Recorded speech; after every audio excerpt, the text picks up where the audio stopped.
Ilang araw bago ang nakatakdang pagbebenta ng 20 pesos kada kilong bigas, nagsidatingan na ang mga truck sa warehouse ng NFA sa Region 7 sa Cebu City. Matapos makakumpleto ang mga requirements, sinimula na ang paghahakot ng mga NFA rice. So pagdating dito, dapat ipipresent nila yung kanilang identification card to make sure na sila yung authorized representative na authorized from FTI na mag-withdraw ng ating stocks.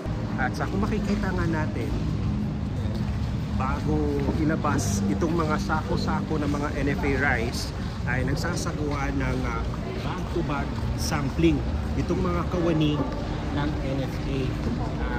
Ang purpose talaga nito is masuri nila yung laman ng sako ng NFA rice. Unang-una dyan yung discoloration. Pangalawa naman kung may infestation. So, chinecheck nila kung may peste ba sa laman ng bag. At yung mga sako ng NFA rice na may discoloration o kaya may nakita silang mga insekto o mga peste ay nilalagay dito. Ibig sabihin, hindi sila isinasama sa pagkarga papunta sa mga truck. At itong mga sako-sako ng mga bigas na ito ay siyang gagamitin para sa pagbebenta ng 20 pesos kada kilo ng bigas na programa ni Pangulong Ferdinand R. Marcos Jr.